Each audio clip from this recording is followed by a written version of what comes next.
Hi viewers, welcome to my YouTube channel. In this video, I am going to explain a numerical problem on short transmission line. Let me consider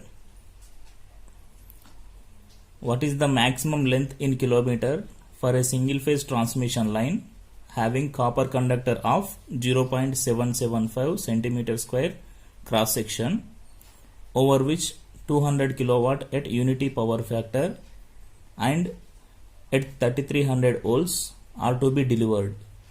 The efficiency of transmission is 90%. Take specific resistance as 1.725 micro ohm centimeter. So this is the example. So in this we asked to find total transmission line length in kilometers, right? So what is given? So in this copper conductor, so type of conductor is given, copper conductor, and cross section is given 0.775 centimeter square, and next receiving end power is given, means the power delivered value is given, that is 200 kilowatts. Next power factor is given, unity power factor, receiving end power factor.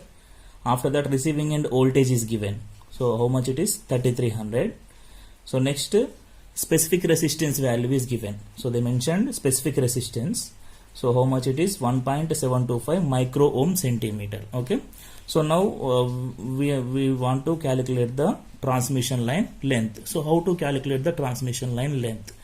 So once if you know resistance of the transmission line, then we can easily calculate the transmission line length, because see here we know that resistance R is equal to rho L by A, right? So from this we can write the formula for L. So from this L is equal to R into A by rho, right? So therefore length L is equal to, L is the transmission line length, length L is equal to R into A by rho. So here A value is given, cross section, and rho value is also given, specific resistance. So if you calculate the transmission line resistance, then we can easily find the length of the transmission line, right? So my intention is to calculate the resistance. How to calculate the resistance? If you know the transmission line losses, so transmission line losses are nothing but I square R. So if you know the transmission line losses, then we can easily calculate the resistance, right? So for that, first we should calculate transmission line losses. So after that, if you calculate the current I value, line current, then we can easily calculate the resistance value. So now I am going to calculate that one. Receiving end power is given,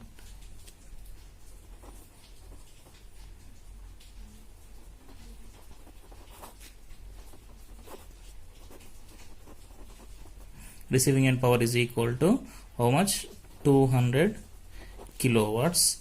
So in watts it is 200 into 1000, so that becomes 2 lakhs watts. Okay, so this is the receiving end power.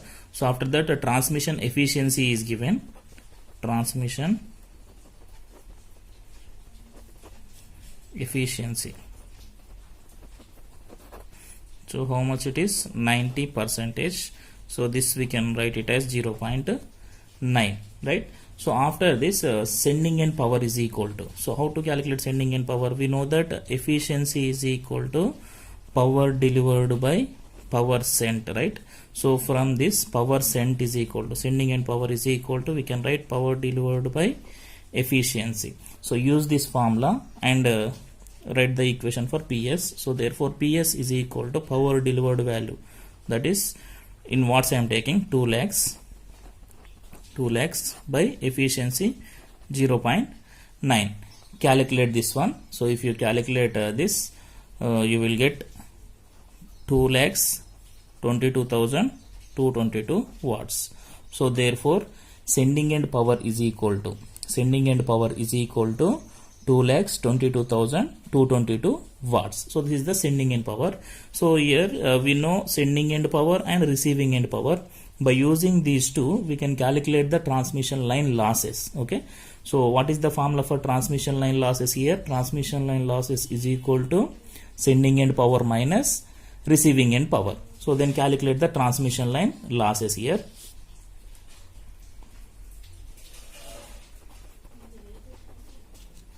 Transmission line losses. losses is equal to, what is the formula here? Sending end power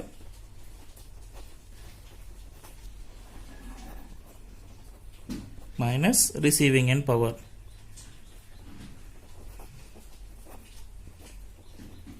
So substitute the values here. Sending end power is 2,22,222 minus sending end power. How much it is? 2 lakhs.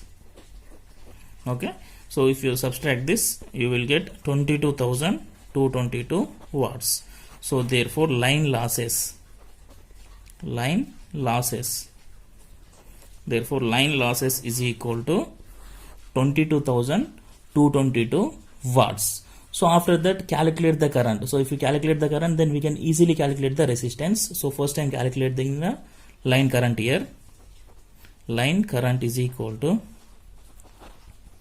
line current I is equal to, so by using that single phase power formula, so we can write line current I is equal to power delivered by VR into cos pi.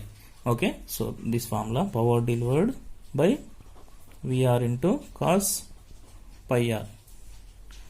So this is I is equal to, right? So from this formula I am calculating PD is 200 into 10 to the power of 3 by VR. VR value is given. So how much it is? 3300. Next, receiving end side power factor is given. How much it is? 1 unity power factor, right? So calculate this one. How much you will get? If you calculate this one, you will get 60.6 amperes. So therefore current is equal to 60.6 amperes. So this is the line current value. Line current is equal to 60.6 amperes, right? So next I am assuming let R ohm be the resistance of one conductor. R ohm is the resistance of one conductor. So of one conductor, right? So given transmission line is single phase transmission line. So how many conductors we have in single phase transmission line? In single phase transmission line there will be 2 conductors. So here R is the resistance for one conductor. Then what is the total line losses? So we have to consider two conductor losses, right? So therefore line losses becomes 2 into I square R, because R is the resistance for only one conductor, but in single phase system we have 2 conductors, so therefore I am multiplying with 2. Okay, so now substitute all the values in this formula. So just now we calculated the transmission line losses. How much we got? 22,222. That is equal to 2 into I value also we calculated. How much it is? 60.6. So whole square into R is the unknown value. Okay, so from this R is equal to 22,222 by 2 into 60.6 whole square. Okay, so now solve this one. So if you solve this one, you will get R is equal to, so if you solve this, you will get 3.025 ohms. Okay, therefore transmission line resistance is equal to 3.025 ohms. Okay, 3.025 ohms. So next, by using the resistance formula, we know that R is equal to rho L by A. So from this formula we can write length L is equal to R into A by rho. So by using this formula we can calculate the transmission line length, right? Substitute all the values here. So we know the resistance and area of cross section is given, specific resistance also given. Substitute these 3 values, then you will get transmission line length. Okay, so therefore transmission line length L is equal to R value, just now we calculated 3.025 into area of cross section. So how much it is? Area of cross section 0.775, right? By specific resistance is given.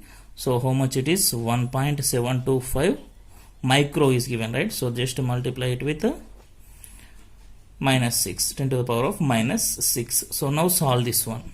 So if you solve this one, how much you will get? 1.36 into 10 to the power of minus 6. centimeters. But here we asked to find transmission line length in kilometers. So convert this centimeters into kilometers. So if you convert this, you will get 13.6 kilometers. So therefore, length of the transmission line length is 13.6 kilometers. Thank you.